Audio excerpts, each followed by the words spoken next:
Les autorails modernes de la SNCF. Au vu du nombre de ceux mis en circulation depuis le début de ce nouveau millénaire, s'il vous arrive de prendre le train, vous êtes forcément déjà monté à bord de l'un d'entre eux. Mais les connaissez-vous vraiment? Et savez-vous les distinguer les uns des autres? Il est vrai que, vu de loin, ils ont tendance à se ressembler un peu. Ces autorails ont petit à petit pris la place d'engins qui constituaient un groupe beaucoup plus hétérogène et qui avaient largement fait leur temps, étant arrivés sur les rails français en deux grandes vagues depuis une bonne cinquantaine d'années pour certains d'entre eux. S'ils sont classés X, c'est parce que c'est la lettre qui leur est attribuée pour les identifier dans le parc de matériel roulant de l'entreprise nationale. Si on veut synthétiser, on peut considérer qu'il y a 4 grandes branches qui constituent la famille des autorails modernes de la SNCF. Mais en les regardant de plus près, sans surprise, on remarque que certains ont eu des frères et des sœurs, voire des cousins. Alors, qui sont-ils? Combien sont-ils? Où circulent-ils? On voit tout ça dans ce nouveau numéro. Bonjour et bienvenue dans Aiguillage.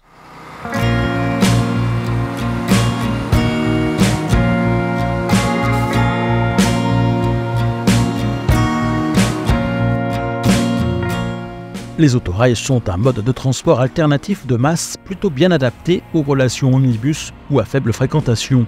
Du fait de leur modeste coût de revient et de leur exploitation très souple, ils se sont multipliés dans les années 30. Les grandes compagnies ayant précédé la SNCF en avaient commandé un très grand nombre à divers constructeurs, ce qui a conduit à la création d'une multitude de séries pour la plupart très limitées.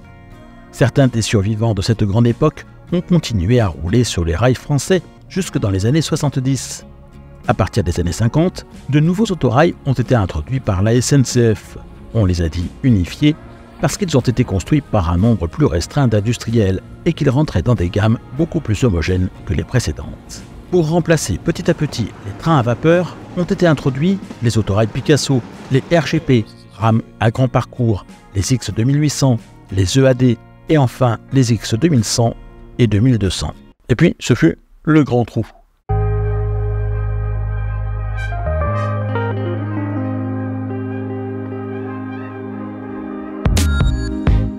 Pendant une dizaine d'années, plus rien du côté du parc autorail français, alors que certains éléments qui le constituaient commençaient à prendre de l'âge, entre 30 et 40 ans pour les plus anciens, ce qui contraignait la SNCF à réformer bon nombre d'entre eux.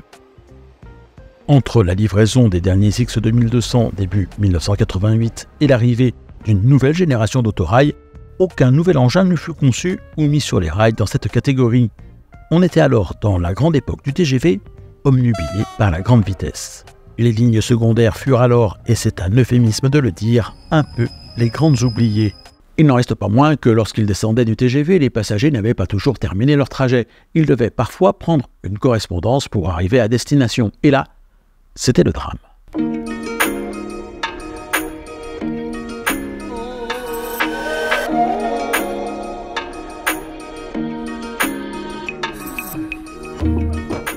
Fini le confort du train à grande vitesse, sa climatisation, sa voiture-bar, sa douceur de roulement, ses sièges plutôt accueillants.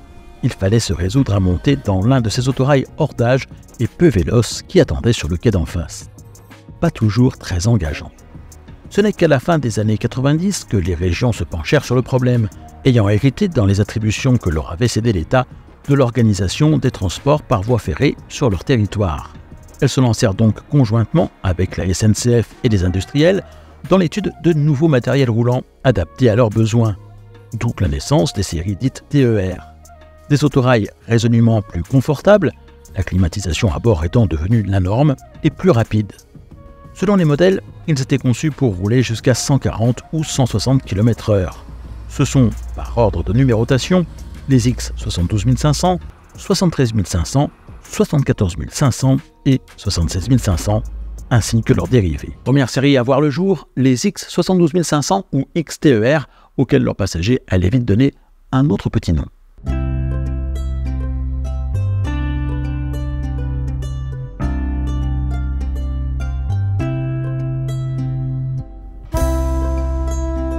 Sous l'impulsion de celui de la région Centre, 11 conseils régionaux vont passer commande de 105 autorails de nouvelle génération, 90 éléments bicaisses et 15 tricaisses. Sans être et de loin des trains à grande vitesse, leur esthétique n'est pas sans rappeler celle des TGV, avec leur nez aérodynamique, leur attelage automatique de type Scharfenberg et leur livrée bleue directement inspirée de celle du TGV Atlantique. Leurs éléments techniques sont définis par la SNCF. Pour la traction, ils sont dotés de 4 moteurs MAN à 6 cylindres, un pare-bogies, installés sous caisse. La production d'électricité pour l'éclairage intérieur, l'ouverture et la fermeture des portes et la climatisation notamment est assurée par 2 groupes électrogènes. La transmission est l'affaire d'une boîte hydromécanique. Le freinage, celui de disques agissant directement sur les essieux, assisté par un système de freinage hydrodynamique. N'étant en revanche pas dotés de système de rétrovision, ils ne sont pas prévus pour être exploités en mode agent seul.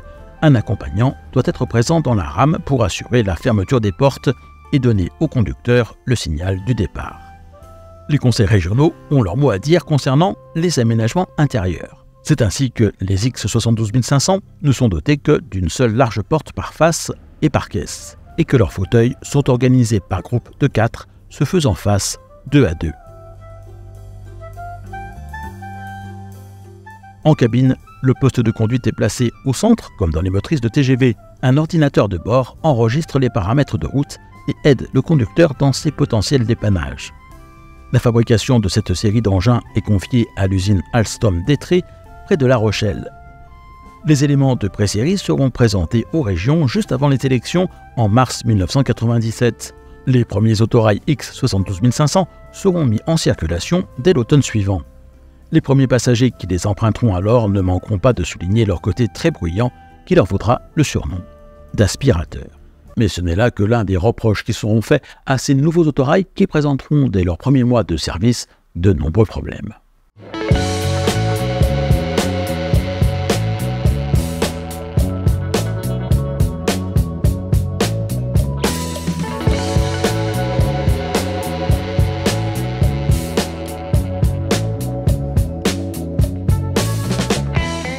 Les tensions seront vives entre les conseils régionaux qui comptaient beaucoup sur ce nouveau matériel et la SNCF. Le temps de les renvoyer à l'usine par 2 fois dès l'année 1998, puis entre 1999 et 2000, il leur faudra se résoudre à voir encore circuler pendant quelque temps sur leur ligne du matériel hors d'âge dont ils avaient bien pensé pouvoir définitivement se débarrasser.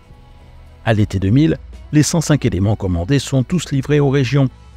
Ils permettront sur plusieurs parcours de réduire notablement les temps de trajet grâce à leur plus grande puissance due aux 4 moteurs de 300 kW chacun qui les équipent et à leur vitesse de pointe pouvant monter jusqu'à 160 km/h. Ils seront engagés sur des relations TER et intercités sur lesquelles ils succéderont aux rames RGP. La région Rhône-Alpes commandera 17 remorques intermédiaires pour augmenter la capacité de ces trains en transformant les rames bicaisses en sa possession en rames tricaisses. Un essai de doter une rame d'un système de pendulation fut vite abandonné, son coût ayant été jugé prohibitif. La fiabilité n'étant pas le fort de cette série, un certain nombre de ces engins commencèrent à être radiés dès l'année 2017. Au 1er janvier 2023, il en restait 71 encore en service, 23 en Nouvelle-Aquitaine, 17 en Centre-Val de Loire, autant en PACA, 4 dans les Hauts-de-France et 1 à l'Infra, où il a été transformé en train de mesure servant à tester sur l'ensemble du réseau le bon fonctionnement du système de sécurité ETCS. Il a été remis en service dans ce nouveau rôle en février 2018. Concernant les liaisons sur lesquelles on a pu les voir circuler, sur les relations intercités, ils étaient engagés sur Bordeaux-Lyon via Limoges et Roanne jusqu'en 2012, Nantes-Lyon via Tours et Nevers jusqu'en 2017, Tours-Caen via Le Mans et Paris-Granville jusqu'à l'arrivée des régiolistes. En région, Toulouse-Clermont-Ferrand, Valence, Grenoble, Aix-les-Bains, Bellegarde et Genève, jusqu'en 2009 du moins, date à laquelle la Suisse considéra que leur taux d'émission de polluants dépassait celle autorisée par la réglementation en vigueur dans le pays. Lyon-Roanne, Lyon-Saint-Étienne et Lyon-Clermont-Ferrand. A noter que c'est avec 8 de ces engins que la région aura lui aurait vendu que Railcoop souhaitait démarrer sa relation Lyon-Bordeaux et que 14 autres éléments de cette série ont été vendus à la Roumanie. Deuxième série de la gamme des autorails dits TER, les X73500.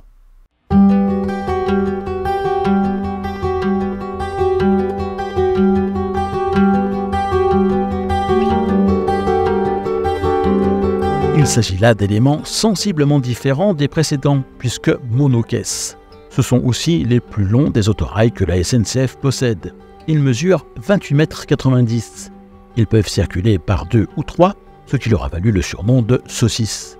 Destinés à un usage en zone rurale et aux dessertes périurbaines des grandes agglomérations, l'appel d'offres international ayant abouti à leur naissance a été lancé en octobre 1996. C'est un groupement d'entreprises françaises et allemandes qui l'a remporté. La SNCF, la Deutsche Bahn, de Dietrich Ferroviaire et Linke Hofmann Busch, ces deux dernières entreprises ayant été rachetées par Alstom. Ces engins sont dotés de 2 moteurs MAN à 6 cylindres qui sont disposés horizontalement sous les cabines de conduite. Ils offrent une puissance de 514 kW, autorisant une vitesse de 140 km/h.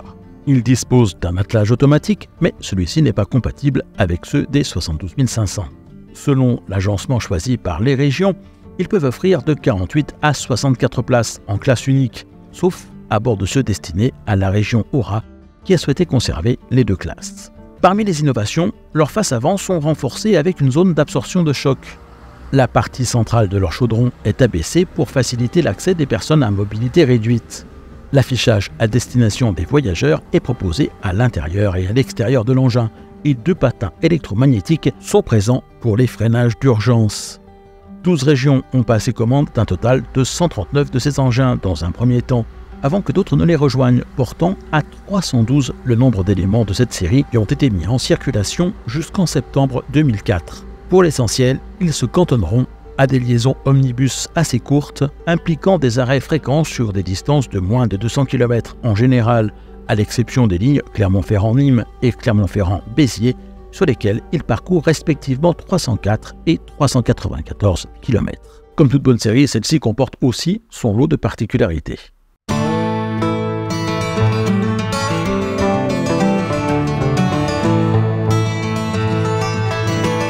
Les chemins de fer luxembourgeois ont fait l'acquisition de 6 de ces engins avant de se rendre compte que leur capacité ne serait pas suffisante pour faire face à la croissance du trafic qu'ils connaissaient. Ils seront donc revendus à la région Lorraine, remis au type SNCF et renumérotés X73813 à 19. Les X73752 à 55 seront équipés du système Integra Sigmund pour leur permettre de circuler sur le territoire suisse jusqu'à la Chaux-de-Fonds sur la ligne des horlogers. Quant à la Deutsche Bahn, elle commandera au même consortium 50 de ces engins semblables en tout point aux X73500 vus de l'extérieur, mais avec quelques adaptations à l'intérieur et qui deviendront, sur ses rails, la série VT641 qu'elle exploitera sur son réseau régional. Enfin, la SNCF commandera de son côté 19 autorails équipés du système de sécurité PZB pour pouvoir circuler sur le réseau de la Deutsche Bahn dans le cadre de liaisons amenant à franchir la frontière pour assurer des relations Strasbourg ou Metz-Saarbrück, Strasbourg-Offenburg ou Mulhouse-Fribourg. Pour les distinguer, elle numérotera cette série 73 901 à 19. L'ensemble de ces autorails sera livré entre 2001 et 2002. Malheureusement, cette série n'est pas elle non plus exempte de défauts. Les X73500 sont connus pour être de mauvais chanteurs.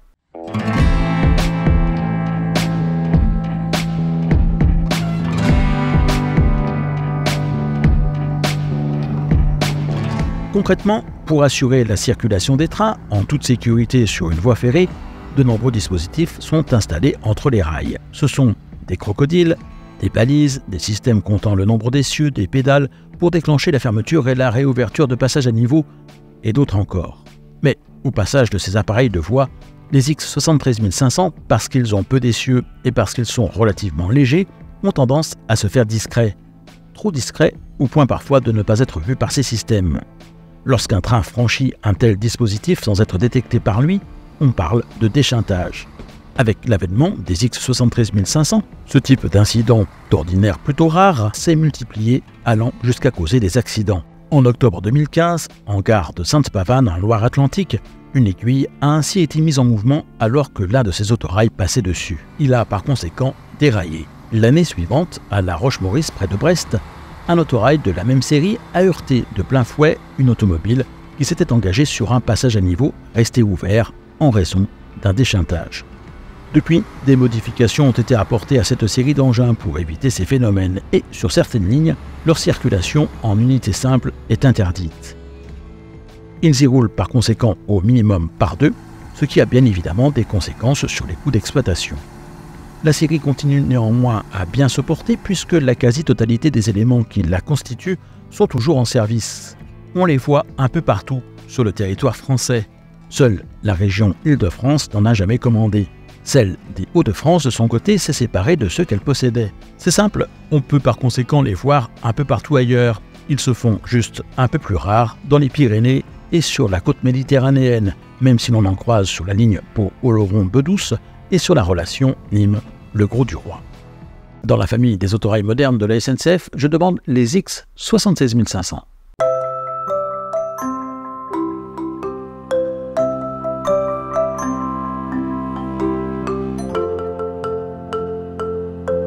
Les voici. Les régions ayant également besoin d'autorails à plus grande capacité, elles ont lancé un appel d'offres pour la fourniture d'une nouvelle série d'engins automoteurs que l'entreprise Bombardier a remporté. Celle-ci a proposé des rames constituées de 3 ou 4 caisses à motorisation répartie pouvant atteindre les 160 km/h et être déclinées en version diesel, électrique ou bimode. Alors non, vous avez bien suivi, il ne s'agit du coup pas exclusivement d'autorails classés X. Seuls les 76 500 à motorisation uniquement diesel entrent dans cette famille. Les autres sont des cousins qui portent des noms différents. Fin 2001, une commande de 500 autorails de cette série est passée. Elle sera complétée par une seconde portant sur 200 autres. Un très grand succès qui fera de cet ensemble d'automoteurs l'une des séries comprenant le plus grand nombre d'exemplaires dans les rangs de la SNCF, si l'on intègre bien sûr toutes ses déclinaisons. Alors parlons-en justement.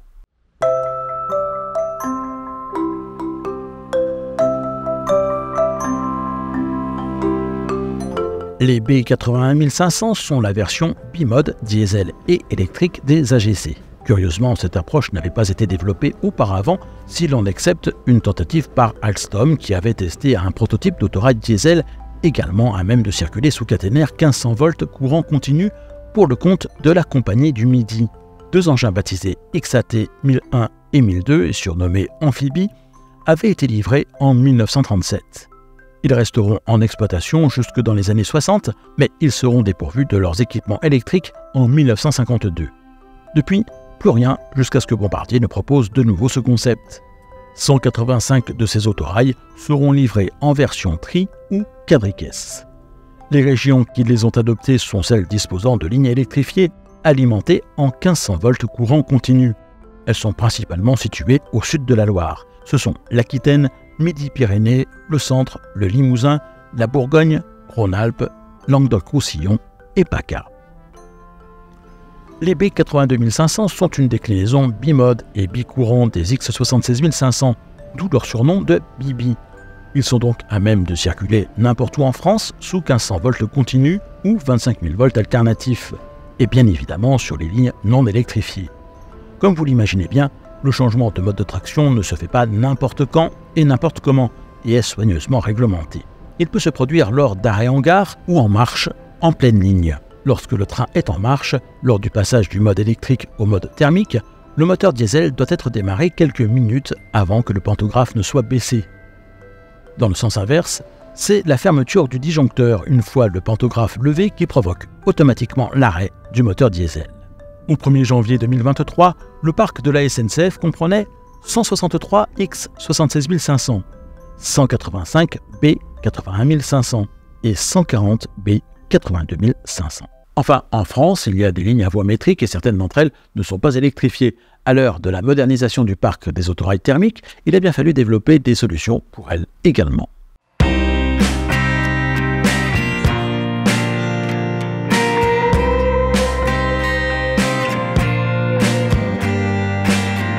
Alors attention, 3 lignes sont concernées. Elles ont en commun de disposer de matériel roulant mis au point par le même constructeur, mais 2 ne sont pas exploitées par la SNCF. Je vais donc en parler très rapidement.